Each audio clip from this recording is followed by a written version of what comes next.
I'm Naras Eechambadi. I'm the Chief Global Data and Analytics Officer at Universal Music Group. You guys have all heard about our musicians. Many of them are familiar to you. But you may have heard of some of our labels, Interscope, Republic, Capitol Records, Def Jam, Island, Motown. All of those labels are part of the Universal Music family. But you may not know much about Universal Music, so let me just give you some basics.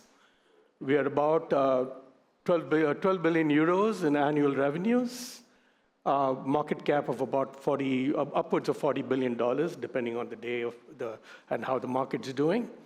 And we are operating in more than 60 countries, about 65 or 66. Don't know the exact number, but somewhere in that region. And we are listed in the Amsterdam Stock Exchange, which is why I quoted the numbers in euros. Although in the next, I think, 2 or 3 weeks, we should be also listed in New York. So you'll be able to buy our stock more easily if you want to, if you feel so inclined. But we actually are, represent, we are one of the oldest music companies in the world. In some way, shape, or form, we've been around since the beginning of the record music industry. Deutsche Grammophon, which is one of our brand names, was one of the earliest gramophone companies back in the early 20th century. And we represent artists from Louis Armstrong to Lady Gaga. But in addition to representing the recorded music that they have, we also represent songwriters, so the lyrics. So we have a company called Universal Music Publishing that represents the songwriters, and therefore the publishing business is a fairly significant one for us. So why am I talking about all this in the context of a data conference? The reason is because for all of our artists, and we represent thousands of artists, many of them have individual websites, and we manage those websites for our artists. Which means managing all of the data that flows in, all of the audience that come, all the fans that come in, searching for music, looking to download stuff, looking to get a pre-save on future music that's going to be released, things of that sort. Also, many of our artists have stores on Shopify. Again, those stores are managed by us. Everything that happens there in terms of checkout, check-in, all that stuff, all the data is managed by our team. So that's a lot of data, and it's pretty complex. And that's what I'm here to talk about today. And it's about roughly close to 3,000 websites that we manage and close to 1,000 stores that we manage. And last but not least, since there was so much talk about AI this morning, and you'll be hearing about AI later, I want to talk about a little simple AI thing that, well, maybe not so simple. AI thing that we did how many of you have heard of the Beatles? Okay. Well, about 3 years ago, we actually helped the Beatles release their first live song in 60 years. And I'm not making that up. It's actually true. Some of you may have heard the record. And it was a quick story. Yoko Ono, John Lennon's wife, when she was moving apartments, discovered a cassette that John Lennon had made, a recording in his kitchen or bedroom, or in his apartment. He had made a recording with a cassette player, old cassette player. She found it. It's a song that nobody knew existed. And she came to us and the rest of the Beatles members, George Harrison's estate, and said, can we do something with this? And we actually used AI in a creative, legitimate, responsible way to recreate John Lennon's voice in a way that was, had high fidelity because it was a cassette recording made in a kitchen table. So we made it, got it up to studio quality with the permission of all the artists involved, and actually released a new Beatles album. So that's a great application of AI from before AI became as fashionable as it is now.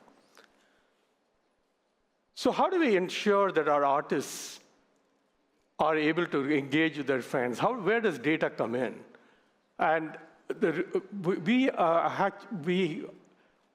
it's important for artists that they create better relationships with their fans. They all have a lot of followings on Instagram and elsewhere, but it's tended to be very one way. And what CDP has done for us over the last few years, as we built our fan ecosystem, is that UMG has had traditionally very strong relationships with the artists, but we didn't know much about the fans, about our artist fans.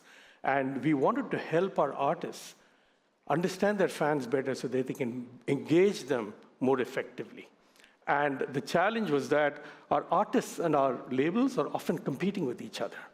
And so we had to put in very stringent controls on who could access what the data was. And that was a big challenge for us. The other problem that we have is that we have so many websites, so many stores. There's a lot of fragmentation. And we have to, and sometimes we don't even within the company know who is actually managing the website, because if somebody leaves and it's not documented, it's hard to know how these things are managed. And we have a plethora of texting apps and messaging apps that different artists use, and we really have to let them make the choices of what tools they want to use. With this being said, we had 3 success criteria when we started on this journey on our fan data. First, optimize how we market our artists to their fans and to the world at large, and despite all of the unusually complex data access and usage controls. We wanted to grow our audiences, the audiences for our artists, but also, very importantly, break new artists, because that's a lot of what our business is we manage very famous, successful, established artists, but we also are wanting to introduce new artists to the world and make sure that they are successful. And finally, for all of our artists and our own marketers, we want to make sure that they really deepen their understanding of the fan base, understand what fans want, so that they can monetize these relationships effectively using data. So how did we go about this?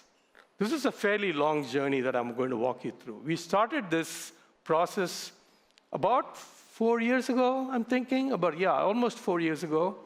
And we knew from the beginning that this was UMG, and I was relatively new to UMG. I joined a little more than 4 years ago, was relatively new. It's a very complex organization with all these different countries, all these different artists. And frankly, many of them are competing with each other, and they don't necessarily communicate very well. And so and it's one of the things I consistently heard when I was new to the company was the territories outside the US, even though half of our revenues comes from outside the US, they felt somewhat neglected and ignored. So given this complexity, it took us a while to put together the right kind of people that could make a decision and go through a journey of discovery on how we would choose the right data platform for our fans and for our artists. And so there were 3 stages to this.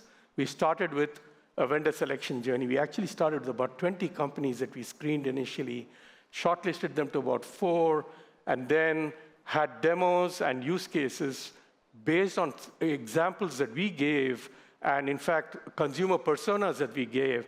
And if memory serves me right, Emma was one of those personas that we actually used. So thanks for Treasure Data for borrowing our idea there.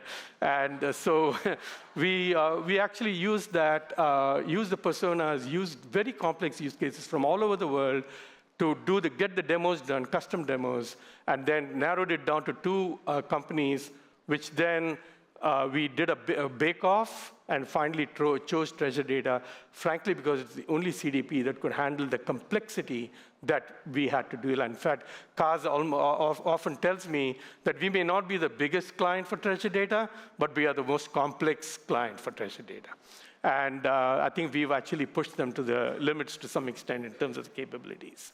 But once that was done, once we chose Treasure Data, we didn't stop there. We actually, once we signed an initial contract, we went through a POC process to make sure that, in fact, what we were being told could be done could, in fact, be done. And after that, we signed a final contract and then did a MVP, a minimum viable product implementation, in 3 territories that were different from each other: France, Canada, and the US. In the US, limited number of artists, about 30 or 40, is what we started with, to make sure that we got into it in a comfortable way that we knew what we were doing before we tried a geographic spread. And then finally, after all that, and we were pretty comfortable, our team was comfortable and competent, and had a good relationship with the treasure data teams, then we started rolling it out across the globe. And as of about 6 months ago, we had finished all 66 countries that we are in. The last country that we rolled out into was the UK, which was because they were on a different tech stack, and we kept them till the last because they were the most complex implementation. And I'm happy to say we are now in production throughout the world, and people are using the platform significantly on a day-to-day basis. So what were some of the challenges that we faced as we did this? I've already talked about this a little bit. Lack of uniformity. Every artist is unique, and that's what really makes them artists. The fans are unique. There is some overlap, but the patterns are far from clear, and they are very idiosyncratic. And it's very interesting for us to see what the overlap in fans is between the artists sometimes. In addition to the diversity among the artists, our company itself is pretty fragmented, with different IT groups in different companies, and sometimes different tech stacks, like I mentioned earlier. And people are not always communicating across these teams. So in addition, we had to deal finally with a legacy CDP that had been there before our team came there. And because that CDP could not really manage the complexity that we offered and the data, guardrails that we needed, there was a very small group of people that could use that CDP. Most people did not have access. And this small group wanted to continue to control the information. And that was a challenge for us to overcome. And once we opened up the data, we found a lot of issues with the data too, once there were more eyes on it. And that created some complexities as we were implementing. Good news, we were successful, as I said, and we now have hundreds of users all over the world. And you can see in the chart there, we have almost 400 users now across dozens of countries, and people have really embraced the technology, and they now understand the data, and it's been very liberating for many people to be able to run campaigns the way they want, when they want.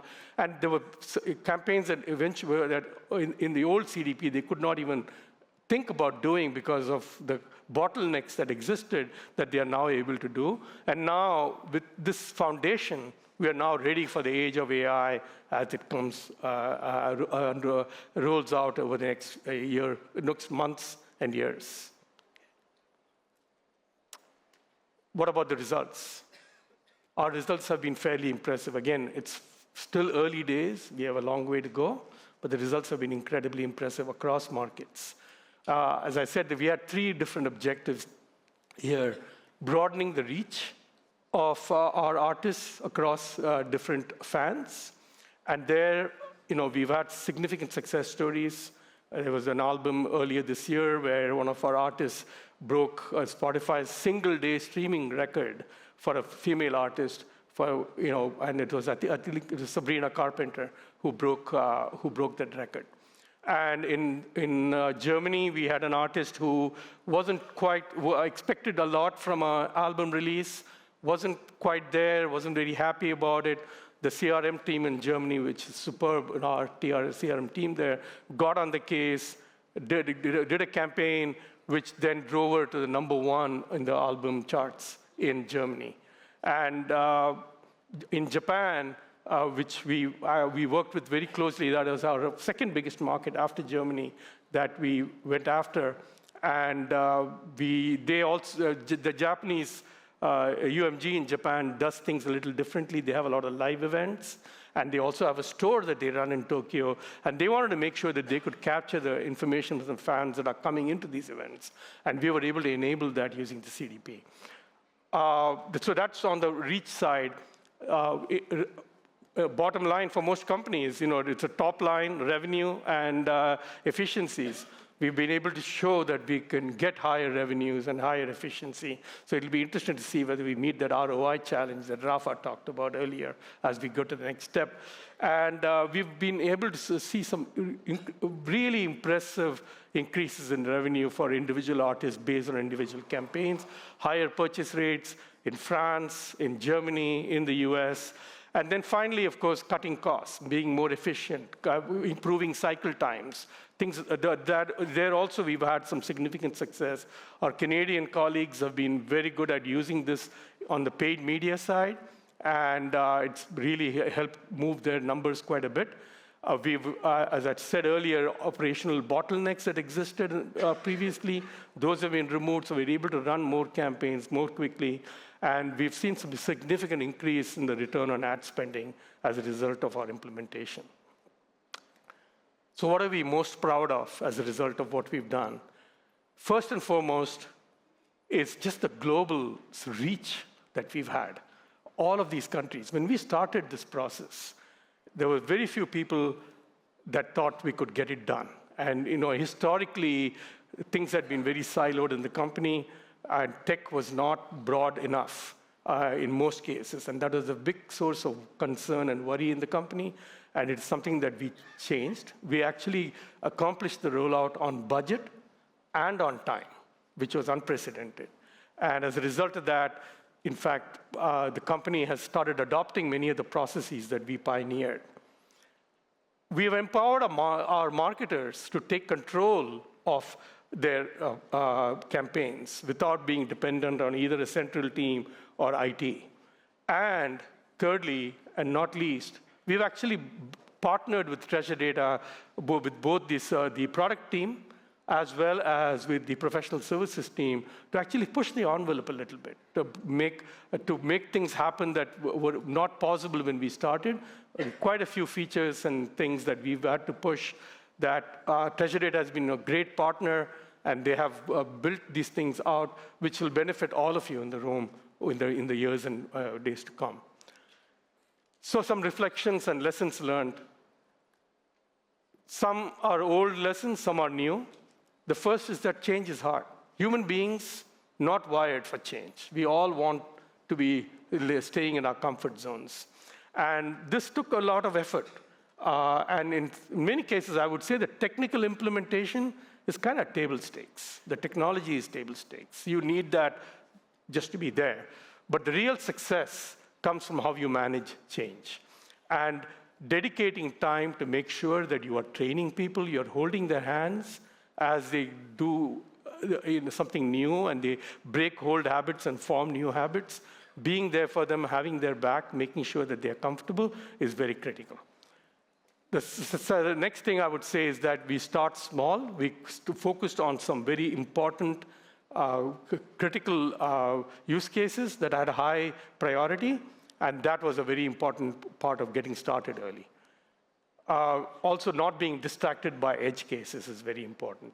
And finally, having champions that are credible within the organization, that believe in what you're doing, and are able to advocate for you without you having to advocate for yourself, that makes a huge difference. With that being said, before I wrap up here, I'd like to invite some of my colleagues onto the stage so that you can see who's actually did the work and not just the talking. Please, guys, come on in.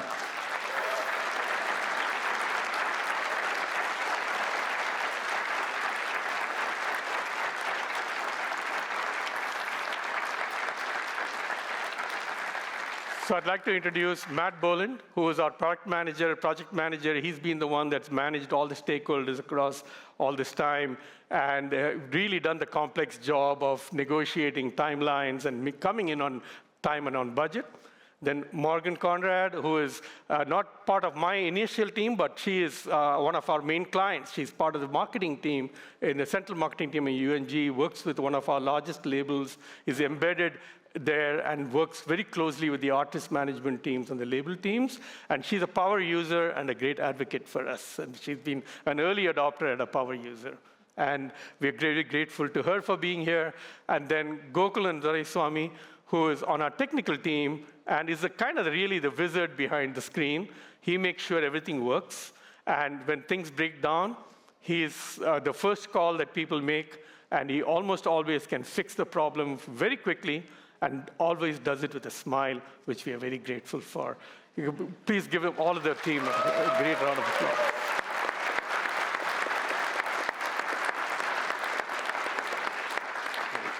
Thank you, guys. Appreciate it. With that, I think we're going to move to questions. Hopefully, you guys have entered your questions in the app. Hi, Naras. Hey, Karen, how you doing? Facilitate the Q&A. So looking forward to this. Thank you. We got a lot of questions. Really appreciate that. So I think they're going to put them on the screen. Okay. Yeah, question from Jennifer. So how many employees are on the team and who, like, managing the CDP process and workflows? Okay, that might sound like a easy question, but it's not that easy because it's a kind of a distributed team. I would say the core people on the CDP team, I have a number of other areas. I have data governance, I have insights, strategy. The CDP team, I think, is around 25 to 30 people, core employees, and then we have quite a few contractors. And we also have a lot of people in our IT team that support us. We actually report into the business. The IT team supports us, and then there are contractors, both onshore and offshore. So I think the overall team is probably around 50 people would be my guess, maybe more. 50. 50. Yeah. Oh, okay. All right, yeah. That's impressive. Okay, let's go to the next question. Oh, I'm sorry, on the last question, just one more thing. We also use Treasury Data Professional Services quite a bit as well. So I don't know. Treasury Data Professional Services. Yes. Gotta have them. Okay, yes, that's right. Were there any different tactics used to acquire fans' data and any analytics and insight generation from the data done, and how was it shared with the artists and the markets? And we got a few other questions too that also asked about the artists' relationship to the data and this project. Okay, yeah, so how we collect data varies a lot, and that's part of the complexity. Is actually artists have their management teams that have their own way of collecting data, whether it's live events or online, pre-saves.